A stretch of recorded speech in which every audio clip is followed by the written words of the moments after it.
There's a power within you. It will lift your life to its highest level. It brings happiness, companionship, peace of mind, health, and success. As you tap into this power, it will respond to you because this power is within you. And that's why spirituality rocks. Greetings. I'm your host, Janine Burns, and delighted to bring you another episode of Spirituality Rocks. And today, what we're talking about is the works of Emma Curtis Hopkins, and we're also talking about qualities of God and qualities of being with our Skype guest, Dr. Bonnie Barnett, who's with us from, I'm not sure if she's in California or Arizona. I'm going to ask her when she comes on.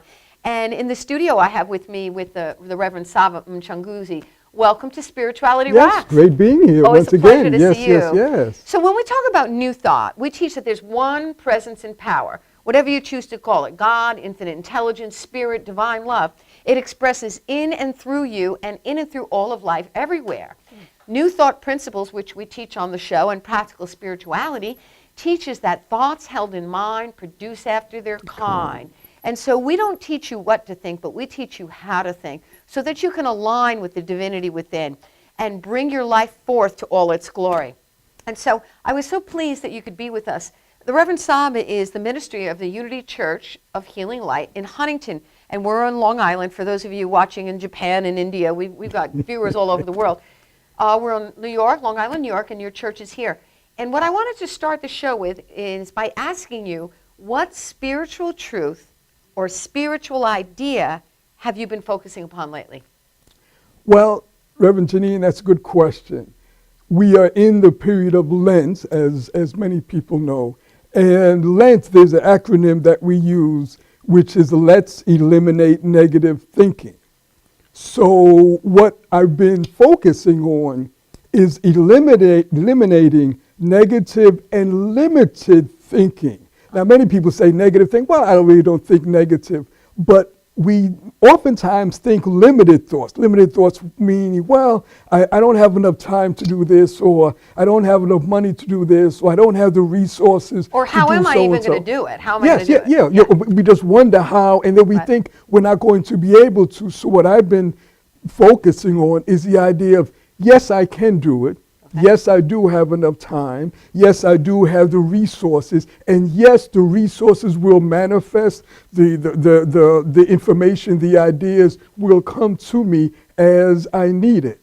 You know, that's interesting that you said that, because I've come to learn and realize that you don't have the spiritual ideas or any ideas that you need next week today. Spirit works on an as-needed basis. Whatever you need in the moment, you have that awareness. And New Thought also teaches that if you have an idea, that everything necessary for the completion and the manifestation, the creation of that idea comes with it. Absolutely, because in spirit, there's only now. Okay. In our mind today, in our conscious mind, we think of yesterday, today, and tomorrow. Spirit only knows now, and spirit only knows yes. So if you have an idea to do something, Spirit says, in essence, yes, you can do it, because there's no reason why you can't do it. There's no reason why you can't manifest it in spirit, because there's no limitation. There's no, don't have enough this or don't have enough that, or don't have enough education or whatever. None of that exists in spirit. In spirit. So the challenge then is that sustaining the positive thought. Is that what you're referring to?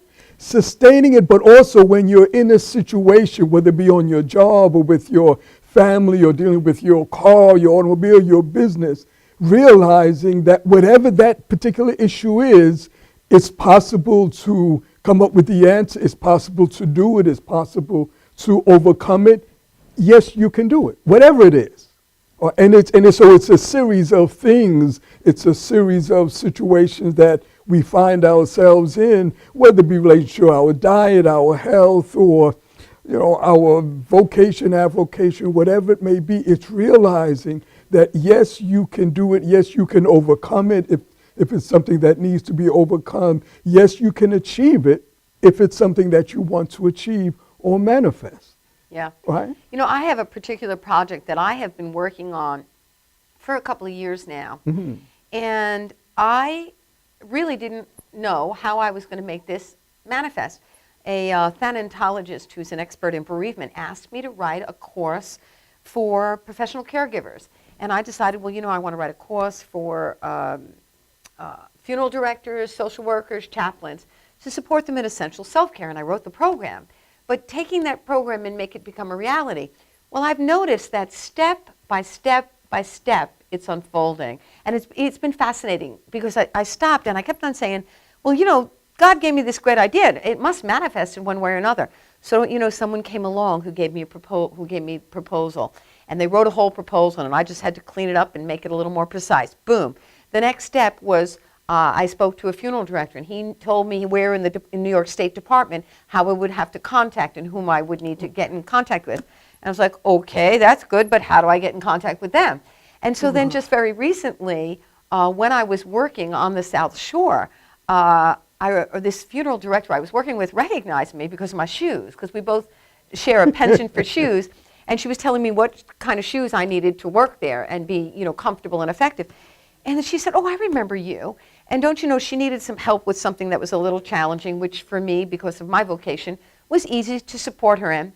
And then I told her about my dream and vision to teach. And don't you know, she gave me the name of the 2 women who head up this department and their telephone number. Fantastic. So it's unfolding step by step by step. And that's the way Spirit works. And many times we try and plan things out, and we do as best as we can. But when we get to the end of that project and we look back, we realize that much of what happened, much of what unfolded, we could not and did not plan. And that was Spirit doing the work. Right. We can plan to a certain degree, of course, but a lot of it is just Spirit unfolding as Spirit. Well, we hold the vision. We hold the idea, and it's really not our business how. The universe will give us ideas. And we often say that our direct inheritance from God is love and wisdom. And wisdom meaning that we always have the divine ideas that we need when we need them. We have to just ask. Right. And I'm constantly having conversation with Spirit. Okay, Spirit, what do I need to know now? What's my next step? Yes, and taking the time to listen and really, and then stepping in that direction. Good. Now, one of the things that we say in our church is that our job is the what. What is it that we want to achieve or accomplish? God's job is how. Very good. All right, revealing to us how it will happen, how it'll manifest, and what we need to do to make it manifest. Right. So we just need to decide what it is that we want to achieve. Right. What's our vision? What's our goal? What's our objective? Right. And then God will unfold it. The universe will unfold. Exactly. And to know that God, through me, this is unfolding. God as me. Most definitely. Because sometimes if we're not, sometimes negatives there's so many negatives, this happens and that happens, and there's loss and there's changes. And sometimes we can lose our spiritual perspective. And that's when we need to reel ourselves back in, or we need to find someone who can support us in that, or we need to get back to spiritual community, or we need to feed ourselves spiritual food. Which is so important, because sometimes we try to do it by ourselves, thinking that, well, I've studied all these years and I know all this spiritual truths and so on, but we still, as you said, we still need support from others. We still need some spiritual sustenance. And sometimes just a matter of someone just letting us know that we're on the right track. All right. So we definitely do need that. I had a situation just recently in terms of my mother-in-law, who's not doing well in terms of her health. Uh-huh. So I was talking to Reverend Joyce Anderson, as a matter of fact, from Brooklyn. And I was telling her that, well, my mother-in-law is going through this and that, and she's 84 years old. And then Reverend Joyce said, oh, she's young. Yes. And it caught me. I said, yeah, you're right. She is young. Because I had kind of fallen into a little bit of idea of saying, well, she's 84 years old, so she's up there in age. No. But she caught me right away and said, no, she's young, realizing that there's no age in spirit. No age in spirit. 85's the new 70. Yes. So she was my support at that time. Yeah, right. And all we need to do is make ourselves available to Spirit. And there's so many ways to do that. We can do affirmations, we can do affirmative prayer, we can go to receive spiritual food. I know when I go to your church on Sunday, it's fantastic. I love when everybody sings, "You will do amazing things." Oh gosh, the energy in the room is fantastic. It's fantastic. One of the things I've done, I have this little CD I put together, and it's called Tunes for Transformation. And we're happy to send you a copy of this if you would like it. It's spiritual jingles. It's affirmations set to music. And at the end of the CD, the whole CD has affirmative prayers on it as well that will support you and give you spiritual food. And actually, a lot of people use this. This CD is sold quite well. And you can make a donation of $10 to the Guiding Light Foundation. And you can send us a donation to Post Office Box 472 in Woodbury, New York. And we're happy to send this to you. And if you send us a self-addressed stamped envelope, we're happy to send you some affirmations, some ideas on keeping yourself stress-free, and ideas to support yourself on your spiritual journey. Just send us a little note, what you like, and we'd be happy to do that for you. And today's show, I'm very excited about today's show. I met this lady, the Reverend Bonnie Barnard, oh gosh, about a year and a half ago, maybe a little more, when I was speaking at the church that she attended. I was working with the children, and it was really very exciting. And she's got, what a powerhouse, and I really appreciated her support because she helped me get me back on track, you know, and I appreciated that. And I was so glad that God brought me, you know, to her space. I was fortunate enough to stay in her home. So I want to just mention to you her books, because I know a lot of people watch us on the internet and they can check it out. It's called A Year of Good, A Year of God, Daily Lessons for the Mystic in Training.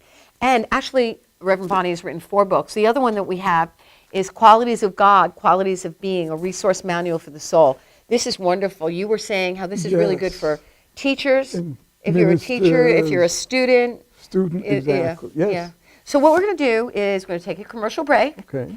And after the commercial break, we're going to come back and we're going to meet our friend from Arizona, the Reverend Bonnie Barnard. So stay tuned. Don't go far away. We'll be right back with Spirituality Rocks.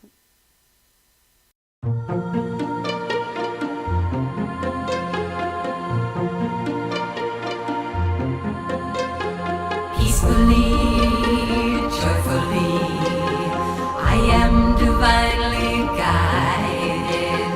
Peacefully, joyfully, I follow my inner guidance. Peacefully, joyfully, I am divine.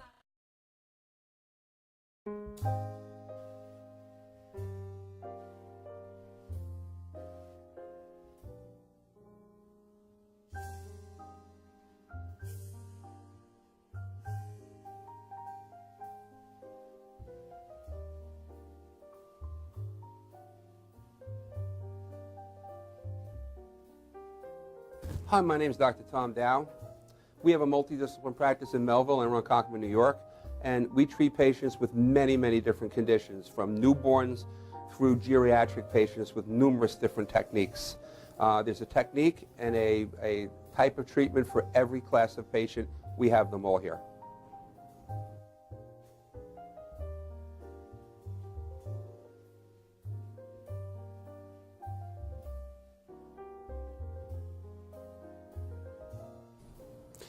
Here's my son Thomas, also a doctor of chiropractic, working on one of our patients' cervical spine.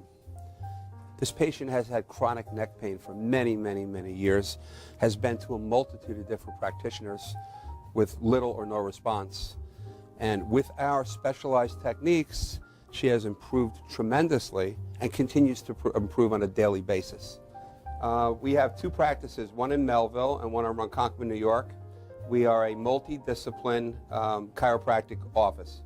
What that means is we have chiropractors, massage therapists, acupuncturists, psychologists, all working as a team and a network of outside professionals such as orthopedists and neurologists that we work hand in hand with to help determine what your injuries are and the best way to treat your injuries. I have the great pleasure of having my son in practice with me. We work hand in hand, father and son, to give our patients the best care possible, and a staff which is loving, caring, and you'll never have to wait at all in our office for service.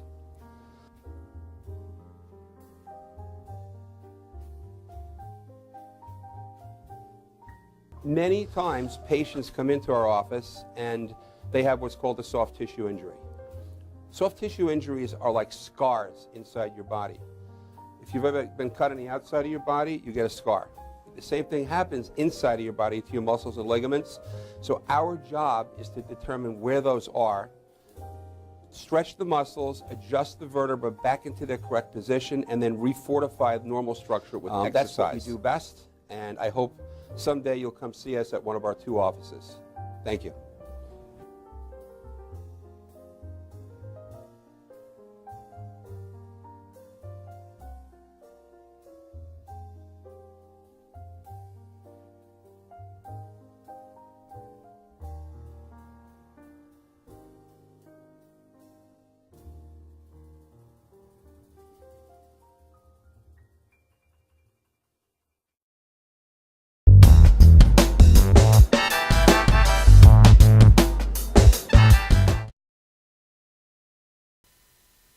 Welcome back to Spirituality Rocks. I'm your host, Janine Burns, and with me in the studio today is my co-host, my friend, and he's a teacher of mine. This is the Reverend Saba Mchunguzi. Welcome back. Yes, great being here. Great always. to have you. Yes, yes. I have known you for 999 years, right? Just about. Just about. I used to be the leader of a very progressive spiritual center. We had a very happening spiritual center. Yes, and when I would travel around the United States and speak, you would fill in for me. And it was a great experience. It I was really, fun. really It enjoyed really it. was You had fun. a lively crowd. We had a lot. Yeah, my crew was lively. We used to have a really action. Yeah, it was very lively. And so I'm really excited to bring on our special guest for today. The Reverend Bonnie Barnard first had her first direct experience of God when she was 5 years old. She is a prolific author. She took off 3 years and was in the silence in 3 years. So when she came out of that, she's written 4 books, and they are fantastic books. They are deep books. They are powerful books. They are supportive books. And so I would like to welcome you to the show, the Reverend Bonnie Barnard. Hi. Hi. It's so good to see you two. It's great to see you again. I haven't seen you in a while. Last time I saw you, I was staying at your home in Phoenix, Arizona. Now, where is your base now? You're in California now? Yes. I'm down in LA, and I'm doing a lot of traveling right now. I go wherever I'm called to go. Yeah, and I know you do a lot of what we call practitioner work, which is prayer counseling with people. Correct. And it's really spiritual coaching. You do that, and you also do a lot of inspirational speaking. Yes. But what I want to start with is, I want to talk about your books, of course, but I want to start with this idea. Tell us about your first direct experience of God at age 5. Yeah, I grew up in a family that did not believe in God and did not go to church. And I was born knowing, connected, awake in some way. And when I was 5 years old, my dad, who I deeply, deeply, deeply loved, the two of us planted a garden together. And it was a vegetable garden, but it was mostly radishes. And back in the 60s, there was red radishes and long white icicle radishes and maybe 4 varieties, nothing like there is today. And so my dad assisted me in making a garden, and every day I would go out and I would pray to these little radishes, and I would water them and I would sing.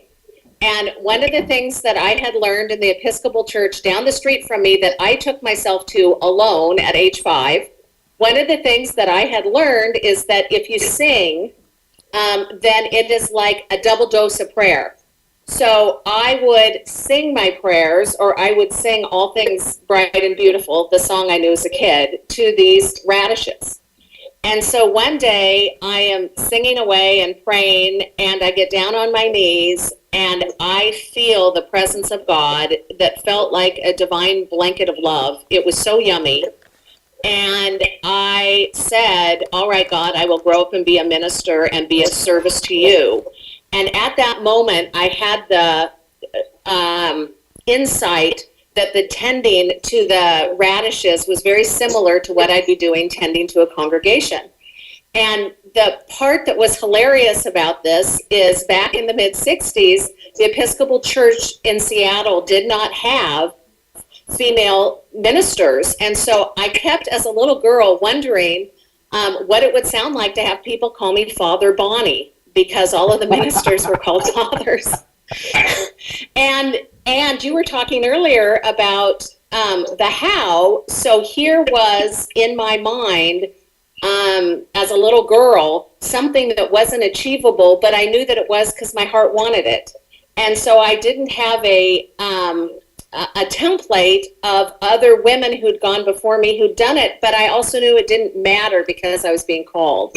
So, so my first experience of God, I call love, because that's the feeling tone that came with it, and it felt like a big warm blanket wrapped around me. It was really fantastic. That's a beautiful story. Yes, it is. Yeah, I like Boy, that. That's powerful.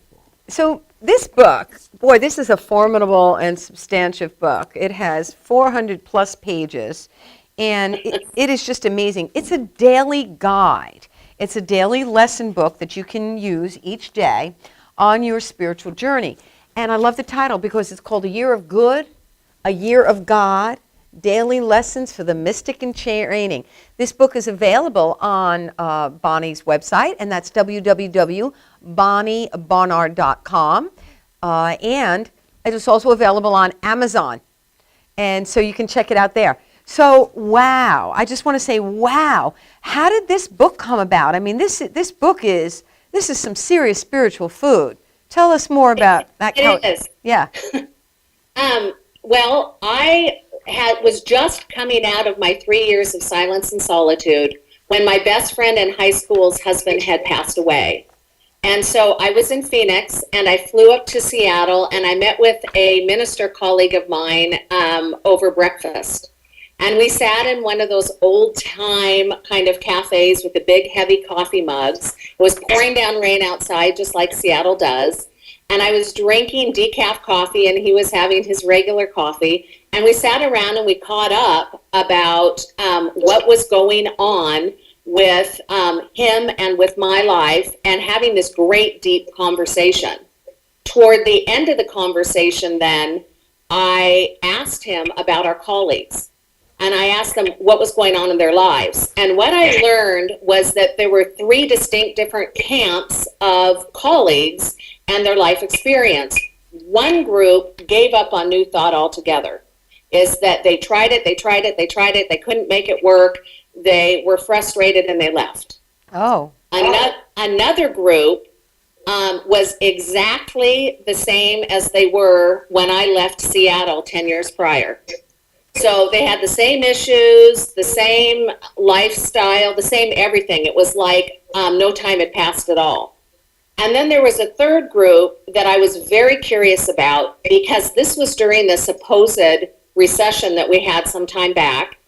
And this group was thriving, absolutely just backflip thriving. And so I asked my colleague, I said, what are they doing that is so different than everyone else? And he said, Bonnie, they practice Emma every single day.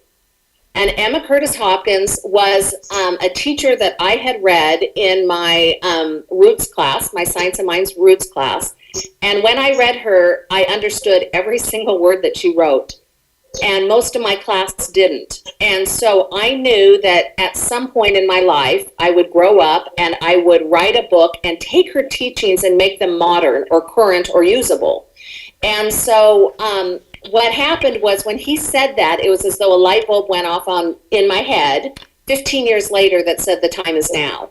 So I went back to Phoenix and lived her work very conscientiously for 18 months and wrote a year's worth of guides to Emma's work and how to live it. Okay. I got a bunch of questions. That was a lot going on there.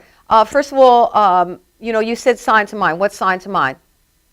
Sure. Religious science, Science of Mind. It's a thought system that was compiled by a man named Dr. Ernest Holmes, and he has a textbook that's called Science of Mind and Living the Science of Mind. Okay, so you were right. So you were studying that, and okay, fine. So Emma Curtis Hopkins was considered the teacher of teachers, because Emma Curtis Hopkins taught a lot of people that spawned the idea of the New Thought movement, or New Thought teachings, or practical spirituality, which is what this TV show is all about. You write here a year of good and a year of God, and I love how you took the word good and you put one of the O's in it in parentheses, so you could read it as good or God.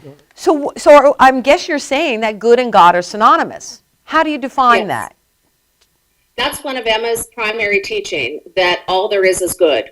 All there is good. That good lives within me. It lives within each of you. It lives within everyone who's watching the show.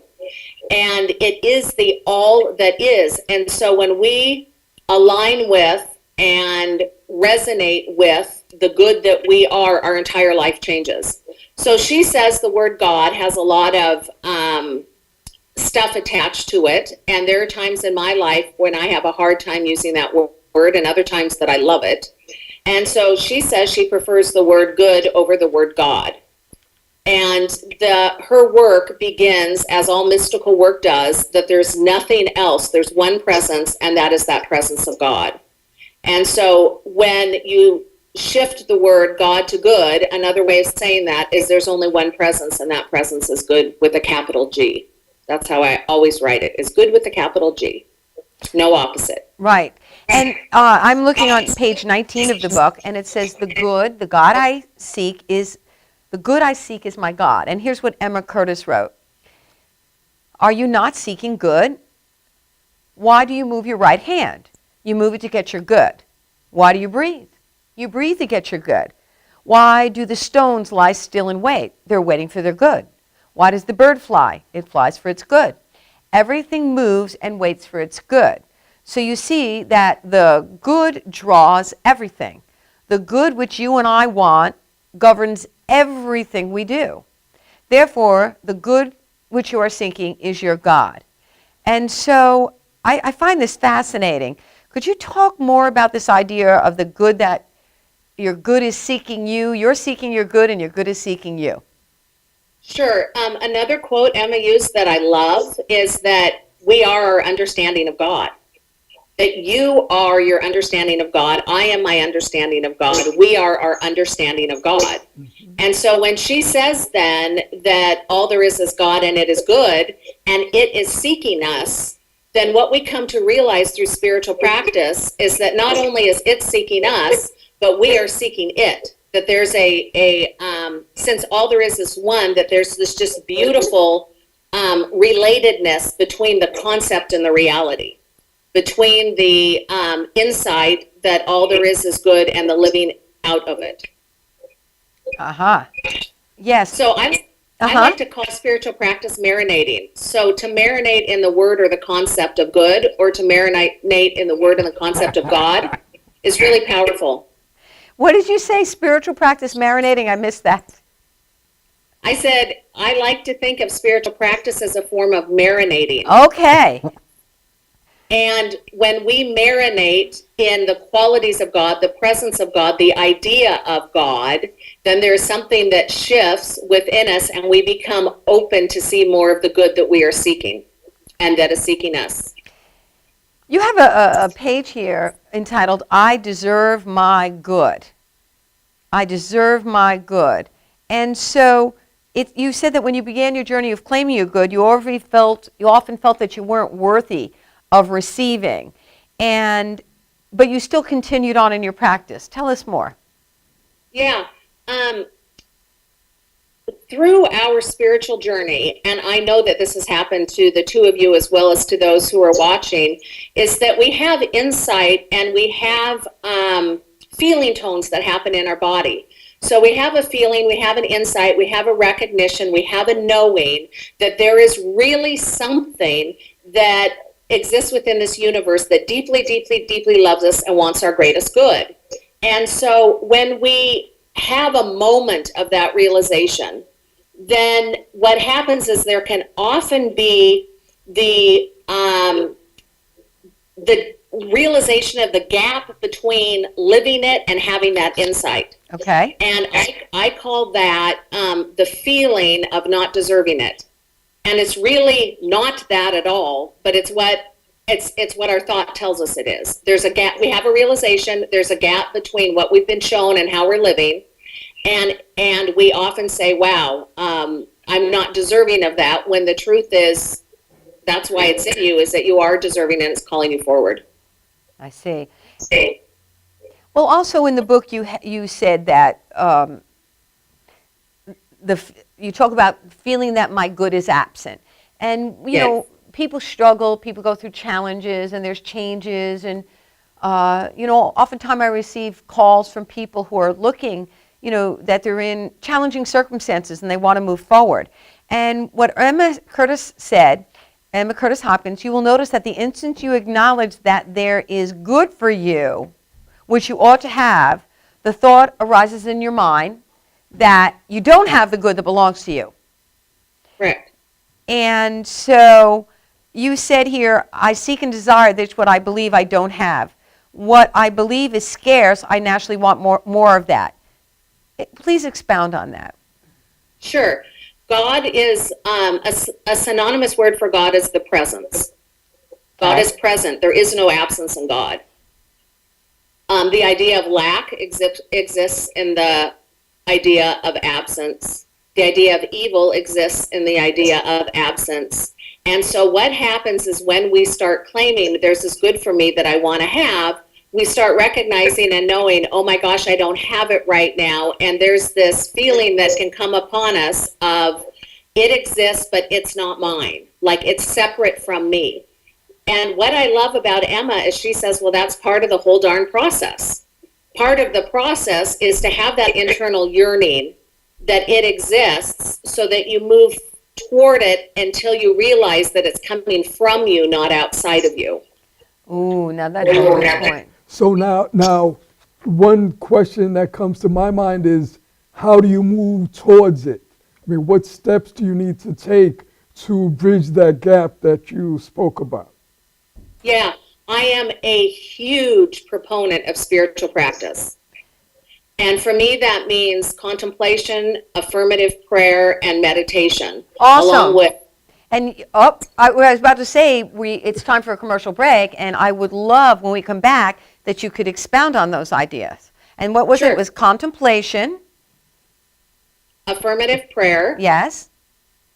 meditation, generosity or giving, and study. And then the sixth one is living in community or Sangha. Fantastic. Well, it's time, again, don't go far because we're going to be back in just a little bit with the author of A Year of Good, A Year of God, Daily Lessons for the Mystic in Training, and the Qualities of God, Qualities of Being. So stay tuned for more of Spirituality Rocks.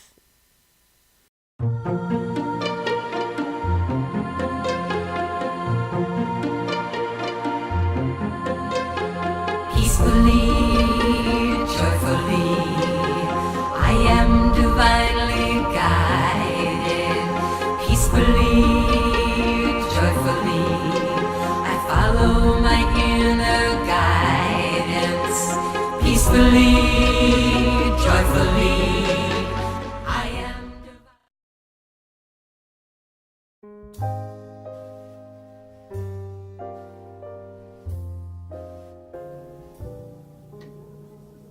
My name is Dr. Robert Brevard. I'm here for Multi-Medicine in Westbury, New York.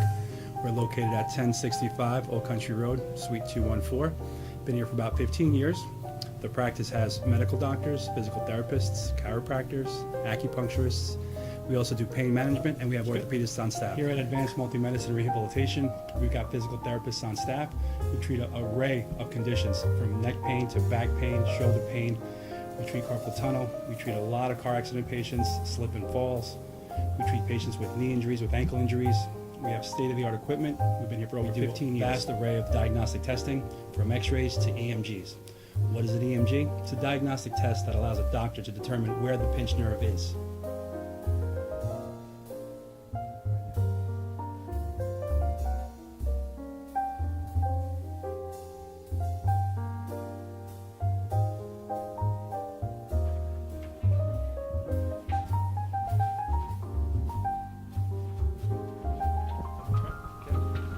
Cora is a physical therapist at Advanced Multi-Medicine and Rehabilitation. She's working on Stephanie, who was involved recently in an automobile accident. Stephanie has tight thoracic and cervical musculature, and Cora is doing some myofascial release work and some therapeutic stretching, doing it to help her with her pain. Vicky is also a patient here at Advanced Multi-Medicine and Rehabilitation. Vicky is now working her leg muscles, specifically her quadricep muscles, trying to strengthen them after an injury she sustained.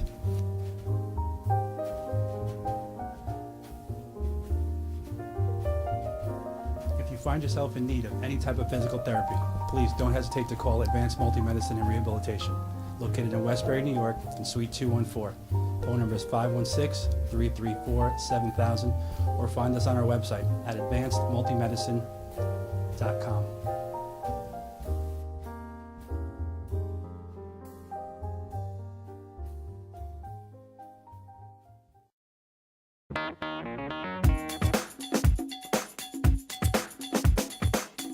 I am Tom Mealy for the Harrison Law Group, and I have been telling you for years that getting involved in an automobile accident is no joke. This is what we do. We're not new at this game. If you've been involved in an accident of any kind, and you go to a law firm that says you have no case, it's simple. It's because they can't do it and they don't get it. You need to call us directly at 1-800-INJURY-LAW.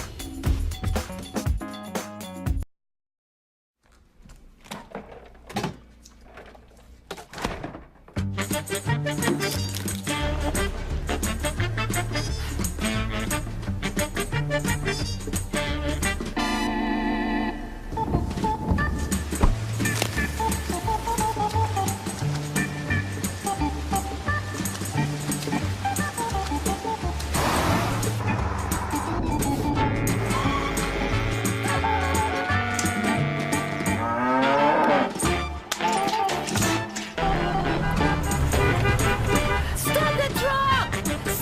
Stop the truck!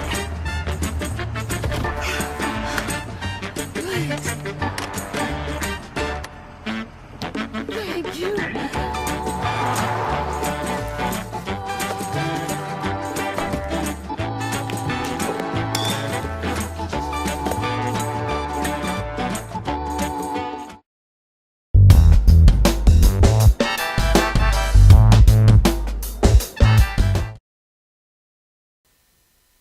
Welcome back to Spirituality Rocks. I'm your host, Janine Burns. Delighted to be in the studio today with my friend, the Reverend Sabam Chunguzi. All right, great Welcome. being here. Yeah, great, great to be always, here. always. Wonderful show. Yeah, aren't you Yes, digging all this? yes, I love this yes. idea of good, and I think this idea is particularly good for people who have a hard time with they have this idea of God as an anthropomorphic Yes, being with a up in big the head and a pen up sky. in the sky.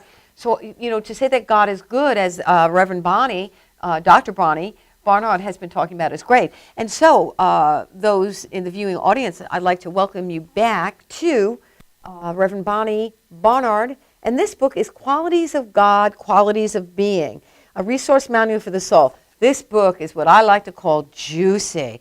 When I read the beginning of this book, I was mesmerized at what you wrote in the beginning, Dr. Bonnie, about setting yourself and how your spiritual life is deepened and how this unfolded and how your self-esteem has flourished. And I think so many people could use flourishing self-esteem. And yeah. So welcome back to the show. Thank you. And you also wrote a book on affirmative prayer, Becoming Your Prayer Answered. And again, we see on the screen, the website is www.bonniebarnard.com, and people can check out you there. They also can go to Amazon. And what I'd like you to do now, since so many people do struggle with self-esteem, they struggle with, identifying themselves with the present power of God, I'd like you to do what we call affirmative prayer. Now, for those who in our viewing audience who may not be familiar with affirmative prayer, we do not beg, cajole, or plead a God outside of us to do something for us. We speak from the awareness and understanding that God expresses in us, through us, and as us. So, Dr. Bonnie Barnard, please offer us an affirmative prayer. All right. So let's just take a moment and breathe together. And feel our feet planted on the ground and just become aware that the ground upon which we stand is holy. And so I speak my word right here and right now that all there is God. There's not God and anything.